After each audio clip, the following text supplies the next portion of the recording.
नेपाल में हालात बहुत नाजुक है। नेपाल में सरकार के तख्ता पलट के बाद सेना ने सब कुछ अपने कंट्रोल में ले लिया है, लेकिन यह सच है कि नेपाल में अब भी हिंसा जारी है। इस्तीफे के बाद पीएम केपी शर्मा ओली को सेफ हाउस में रखा गया है। वहीं बड़ी खबर यह भी है कि नेपाल के पूर्व पीएम झालानाथ खनाल के घर में आग लगा दी गई और इस बीच उनकी पत्नी राजलक्ष्मी चित्रकार की जलने से मौत हो गई। नेपाल में 9 सितंबर को क्या हुआ, क्यों हुआ और आगे क्या होने वाला है, इसकी ग्राउंड रिपोर्ट आपको हम दिखाते हैं और सारे सवालों के जवाब भी आपको मिलेंगे।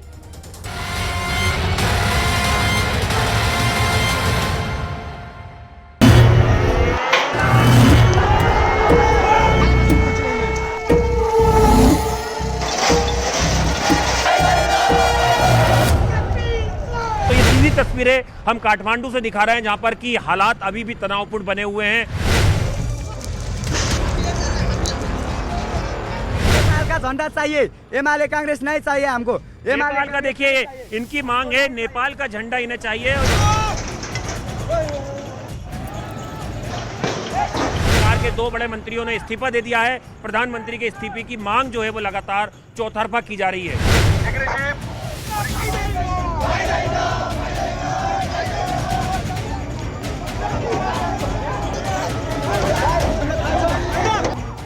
काठमांडू की ऐसी तस्वीरें, ऐसा मंजर, ऐसा कोहराम कि पब्लिक के टारगेट पर आ गई पूरी सरकार।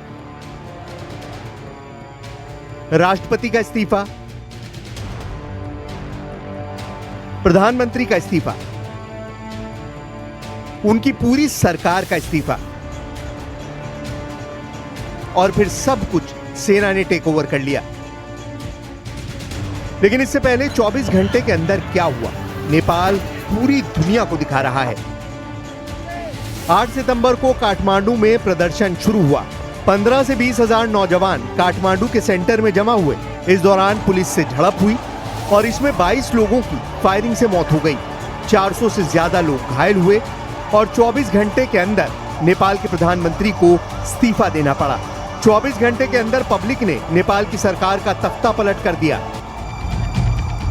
नेपाल के प्रधानमंत्री ने इस्तीफा दिया, उसके बाद आप देख सकते हैं हालात और ज्यादा बदतर हो गए हैं। और इस वक्त हम एक हाई राइज बिल्डिंग पर खड़े हुए हैं और यहाँ से मेरे कैमरा पर्सन युगल आपको सीधी तस्वीर दिखाएंगे। देखिए, बिल्कुल मेरे सामने ये पार्लियामेंट है जो धू-धू करके पूरी तरह से जल रहा है और ये बाजू में एक होटल है और एक बैंक है, ये पूरी तरह से जल गया। ये बिल्कुल एक्सक्लूसिव तस्वीरें हम आपको दिखा रहे हैं जान जोखिम में डाल के, क्योंकि नीचे उग्र प्रदर्शनकारी हैं, लोगों का गुस्सा शांत नहीं हो रहा।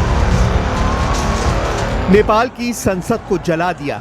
लोग नेपाल की संसद भवन में घुसे और उसे आग के हवाले कर दिया गया। नेपाल में सड़क से लेकर संसद तक वो गुस्सा फूटा है जो लंबे वक्त तक दबाया गया। काठमांडू में नारे लगे, केपी चोर देश छोड़, और पीछे जलता रहा नेपाल का संसद भवन। पूरी दुनिया और खासकर दक्षिण एशिया के लिए तस्वीरें बहुत हैरान करने वाली हैं, क्योंकि नेपाल में प्रधानमंत्री के इस्तीफे, राष्ट्रपति के इस्तीफे और जलती संसद से पहले क्या क्या हो चुका है, इसके फ्लैशबैक में जाने की जरूरत है। 1 फरवरी 2021 म्यांमार में सेना ने आंग सान सू की को गिरफ्तार करके सत्ता पर कब्जा कर लिया था। 15 अगस्त 2021 अफगानिस्तान, तालिबान ने अशरफ गनी सरकार का तख्ता पलट कर दिया था। 10 मई 2022 श्रीलंका के राष्ट्रपति महिंद्रा राजपक्षे जनता के लगातार प्रदर्शन के बाद देश छोड़कर भाग गए थे। 5 अगस्त 2024 बांग्लादेश, पब्लिक के गुस्से के बीच शेख हसीना सरकार को देश छोड़कर भागना पड़ा था। और अब 9 सितंबर 2025 नेपाल, 24 घंटे के प्रदर्शन के बाद ही नेपाल के प्रधानमंत्री और राष्ट्रपति को इस्तीफा देना पड़ा। नेपाल की सत्ता को जेन जी यानी जेनरेशन जी वाली पीढ़ी खा गई। जेन जी यानी वो पीढ़ी जो साल 1997 से साल 2012 के बीच पैदा हुई है। इस पीढ़ी में 13 साल से 28 साल तक के लोग आते हैं जो डिजिटल दौर में पली बड़ी है। इसी पीढ़ी का मुकाबला नेपाल की सरकार नहीं कर पाई। प्रधानमंत्री का इस्तीफा और जलता हुआ संसद भवन, नेपाल में सत्ता के खिलाफ अंगारों की बौछार इसका बहुत बड़ा सबूत बन गया है।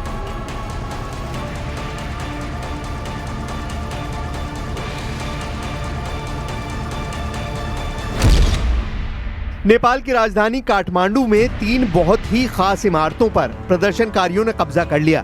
इसमें संसद भवन के अलावा सिंह दरबार है, जहां मंत्रियों के दफ्तर हैं। यहां से किसी तरह से मंत्रियों को सुरक्षित निकाला गया। हिंसक प्रदर्शनकारियों के गुस्से की चपेट में नेपाल का सुप्रीम कोर्ट भी आया, जिस पर लोगों ने कब्जा कर लिया। नेपाल आज म बोल्छु, Nepali सुन्छ। I can talk in English, I can talk in Nepali, whatever the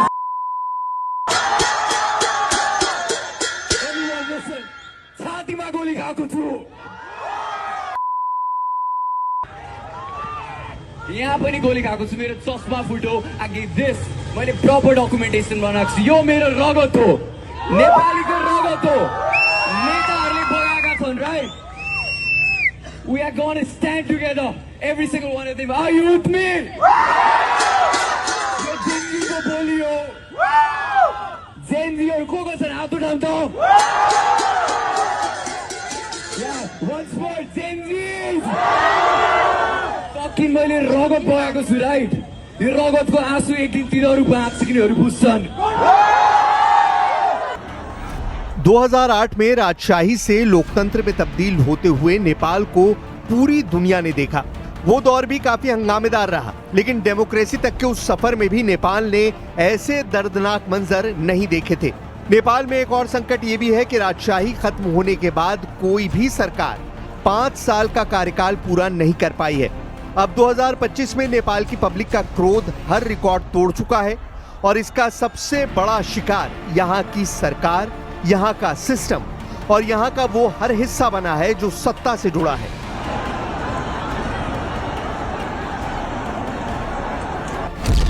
Nepal में प्रधानमंत्री ओली के निजी आवास को भी जला दिया गया। ये तस्वीर बता रही है कि नेताओं पर नेपाल का गुस्सा कैसे फूटा है। नेपाल में राष्ट्रपति के निजी आवास को भी पब्लिक ने जला डाला। राष्ट्रपति रामचंद्र पौडेल के निजी घर में प्रदर्शनकारी घुसे और उसे आग के हवाले कर दिया।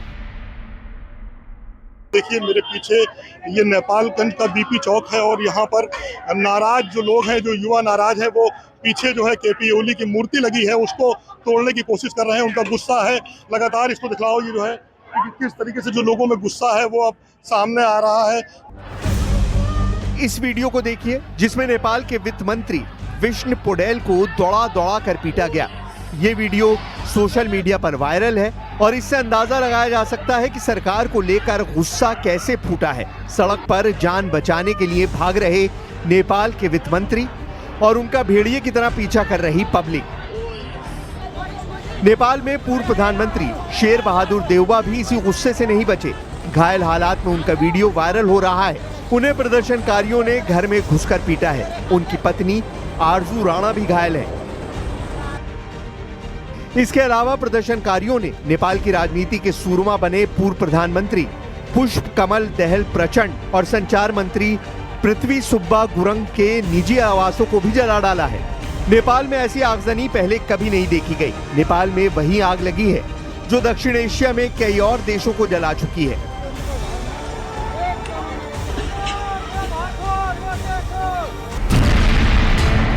मई 2022 में श्रीलंका, वही श्रीलंका के आंदोलन में आर्थिक मुद्दे सबसे ज्यादा हावी थे। खराब अर्थव्यवस्था को लेकर पब्लिक ने श्रीलंका में राष्ट्रपति भवन पर कब्जा कर लिया था। अगस्त 2024 बांग्लादेश, पिछले साल बांग्लादेश में हुआ आंदोलन में युवाओं की भूमिका सबसे अहम रही थी। तब कई दिनों तक चले प्रदर्शन के बाद प्रधानमंत्री शेख हसीना को देश छोड़कर भागना पड़ा था। अब सितंबर 2025 में नेपाल के हालात सबके सामने हैं। सोशल मीडिया को लेकर सरकार का एक ऑर्डर उसके तख्ता पलट की वजह बन गई, क्योंकि पब्लिक भ्रष्टाचार और बदहाल अर्थव्यवस्था से भी परेशान थी। ये सोशल मीडिया के बैंड के ऊपर नहीं है, ये हमारा अपना यूथ का आंदोलन। जो असली मुद्दे थे वो ये थे जिनकी सरकार ने सुध नहीं ली। जो यहाँ के इंफ्रास्ट्रक्चर क्यों सुनेगा सरकार? सरकार तो हमारा था ही नहीं, वो तो सब करप्ट लोग का था, वो दलाल भ्रष्टा का सरकार था। जनता का सरकार अब बनेगा। 7 सितंबर तक नेपाल में सब कुछ सामान्य था, लेकिन 8 सितंबर को अचानक काठमांडू की सड़कों पर पब्लिक जमा होने लगी और 9 सितंबर का दिन नेपाल के इतिहास में सबसे निर्णायक पल के तौर पर दर्ज हो चुका है, क्योंकि नेपाल की सरकार का उस गुस्से ने तख्ता पलट कर दिया है। महज 24 घंटे पहले अचानक उबाल आया और फिर नेपाल का पूरा सिस्टम उन 20-25 हजार लोगों को काबू करने में फेल हो गया जो काठमांडू में प्रदर्शन कर रहे थे। नेपाल में पब्लिक पर पुलिस की गोलीबारी तब शुरू हुई जब भीड़ ने काठमांडू में लोकल पुलिस सर्कल पर आग लगा दी। इसके बाद पुलिस के अफसरों पर हमला हुआ और तभी पुलिस की तरफ से फायरिंग शुरू हो गई।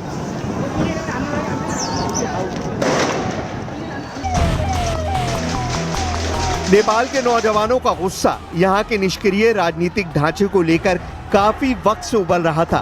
बदलाव की मांग बस किसी बहाने का इंतजार करती रही। इस आवाज को तब ताकत मिली जब नेपाल की सरकार ने सोशल मीडिया प्लेटफॉर्म पर पाबंदी लगा दी। वजह रही नेपाल की सरकारी नीतियों का पालन न करना। इसमें फेसबुक, इंस्टाग्राम और व्हाट्सएप जैसे 26 सोशल मीडिया और मैसेजिंग प्लेटफॉर्म शामिल थे। इसी प्रतिबंध के बाद युवाओं ने 8 सितंबर को प्रदर्शन शुरू किया।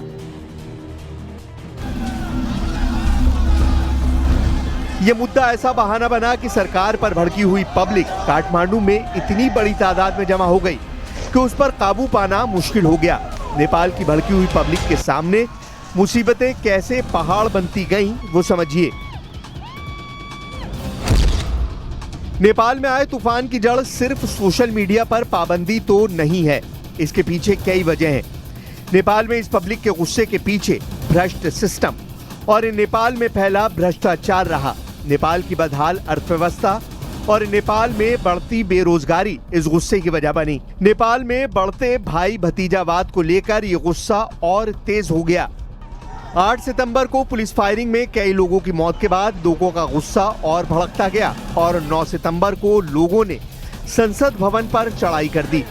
उन्होंने न सिर्फ संसद भवन में आग लगाई बल्कि प्रधानमंत्री और राष्ट्रपति का निजी घर भी जला डाला। नेपाल में प्रदर्शनकारियों ने गृह मंत्री रमेश लेखक का घर भी जलाया क्योंकि उन्हीं के ऑर्डर पर प्रदर्शनकारियों पर गोली चलाने की खबर आई थी। इन तमाम घटनाओं के बीच गुस्साई पब्लिक ने कई राजनीतिक दलों का दफ्तर भी जला दिया है।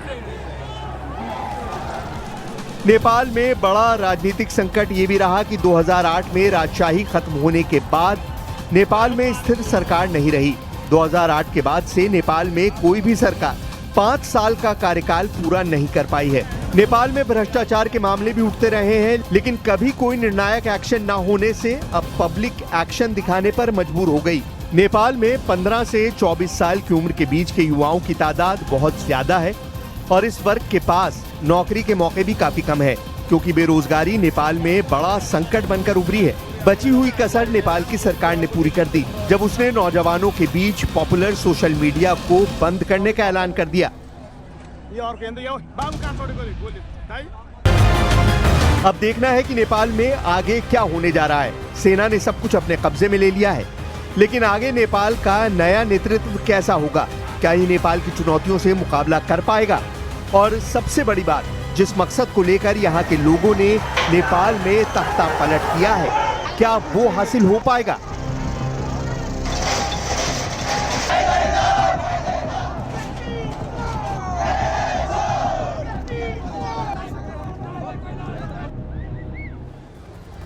इधर उपराष्ट्रपति चुनाव के नतीजे घोषित होने के बाद सीपी राधाकृष्णन केंद्रीय मंत्री प्रहलाद जोशी के घर पहुंचे और उन्हें बधाई देने के लिए पीएम नरेंद्र मोदी भी प्रहलाद जोशी के घर पहुंच गए। तस्वीरें हम आप तक पहुंचा रहे हैं। पीएम के अलावा कई केंद्रीय मंत्री और बीजेपी के कई बड़े नेताओं का जमावड़ा प्रहलाद जोशी के घर पर लग गया। दिन भर उपराष्ट्रपति पद के लिए हुई वोटिंग में सीपी राधाकृष्णन को 452 वोट मिले, जबकि विपक्षी गठबंधन के उम्मीदवार बी सुदर्शन रेड्डी को सिर्फ 300 वोट ही मिल पाए। और ये तस्वीरें आप देखिए, प्रहलाद जोशी के घर पहुंचे पीएम मोदी और सीपी राधाकृष्णन जिनकी जीत हुई है, एनडीए के उम्मीदवार। इससे पहले वो महाराष्ट्र के गवर्नर थे और इंडिया गठबंधन की तरफ से बी सुदर्शन रेड्डी जिनको सिर्फ 300 वोट मिले। दरअसल सुबह 10 बजे वोटिंग शुरू हुई, 5 बजे वोटिंग समाप्त हुई, उसके बाद 6 बजे काउंटिंग शुरू हुई। बैलेट पेपर से वोट डाले गए थे और आप देखिए कि जब जीत होती है सीपी राधाकृष्णन की और उसके बाद पीएम मोदी खुद पहुंचते हैं प्रहलाद जोशी के घर पर और हमने देखा कि बधाइयों का तांता भी लग गया। पीएम मोदी ने तो बधाई दी ही, अमित शाह ने भी सीपी राधाकृष्णन को बधाई दी क्योंकि वो देश के अगले उपराष्ट्रपति होंगे। और सीधे आपको काठमांडू लेकर चलते हैं, जहां पर हमारे सहयोगी आनंद तिवारी मौजूद है। हमने आपको ग्राउंड रिपोर्ट दिखाई थी। आनंद, इस वक्त नेपाल में क्या हालात बने हुए हैं, सबसे पहले अपडेट आप पहुंचाइए। देखिए जसप्रीत, रात 10 बजे से अब जो पूरा नेपाल है वो आर्मी के कंट्रोल में है, और जो सूत्रों से जानकारी मिल रही है कि जो नेपाल के प्रधानमंत्री थे, जो अब तक नेपाल का पूरा सरकार को संभाल रहे थे, वो आर्मी ने उन्हें किसी सेफ हाउस में शिफ्ट कर दिया है। कल जो राष्ट्रपति हैं, आर्मी चीफ हैं और जो पुलिस के चीफ हैं, उनकी एक महत्वपूर्ण बैठक होने वाली है नेपाल में, जिसमें यह तय किया जाएगा कि जो प्रदर्शन है उसे कैसे शांत किया जाए, जो नेपाल का जनजीवन है जो अस्त व्यस्त हो रखा है उसे कैसे पटरी पर लाया जाए, और जो आंदोलनकारी हैं, जो जेनजी जो रिवोल्यूशन है, जो प्रदर्शनकारी हैं, उनके जो बड़े चेहरे हैं उन्हें मंच दिया जाए बातचीत करने का, ताकि बीच का रास्ता निकले। उनकी क्या मांग है उस पर बैठकर जो है वो बातचीत की जाए। तो कल का दिन काफ़ी महत्वपूर्ण है, क्योंकि आज का दिन भी बिल्कुल तनावपूर्ण रहा। बहुत सारी झड़पें हुई और लगातार जो प्रदर्शनकारी थे बहुत ज़्यादा हिंसक थे। हमने देखा कि किस तरह से, हम खुद संसद भवन के पास थे, वहाँ पे पूरे संसद भवन को आग के हवाले कर दिया गया। पूरा जो साजो सामान था वो वहाँ से प्रदर्शनकारी लेके चले गए। उसके बाजू में एक होटल थी, एक बैंक था जिसमें जमकर तोड़फोड़ की गई। राष्ट्रपति भवन, प्रधानमंत्री हाउस और कई नेताओं के घर में जो है वो आगजनी और तोड़फोड़ की गई। तो लोगों का गुस्सा शांत नहीं हो रहा है। लोगों का ये भी कहना था कि ये केवल एक सोशल मीडिया बैन के चलते लोग सड़कों पे नहीं आए हैं। दरअसल जो सरकार थी उसने अपने रिश्तेदारों, अपने कुछ चुनिंदा लोगों को एक लेविश लाइफ दी, एक राजशाही जीवन जीने का मौका दिया, लेकिन जो आम जनता थी उसके बारे में नहीं सोचा। यही वजह थी कि जो युवा थे उन्होंने इसको जेनजी एक आंदोलन का नाम दिया, जिसमें ना कोई चेहरा है, ना कोई नेता है, ना कोई संगठन है। ये तमाम युवा थे और वो सड़कों पे आए और उन्होंने जमकर आंदोलन किया, और उसमें हमने देखा कि पुलिस बहुत जगह नदारत रही, फोर्स को बहुत जगह तैनात कर दिया गया। तो अब रात में हालात थोड़े से कंट्रोल में है, लेकिन तनावपूर्ण बने हुए हैं। फोर्स जगह जगह तैनात कर दी गई, और अब आर्मी के लिए चुनौती है। बहुत ख्याल कि जब रखिए। तक ग्राउंड जीरो पर हमारे सहयोगी आनंद तिवारी मौजूद थे, जो अपडेट हम तक पहुंचा रहे थे। शुक्रिया आनंद आपका।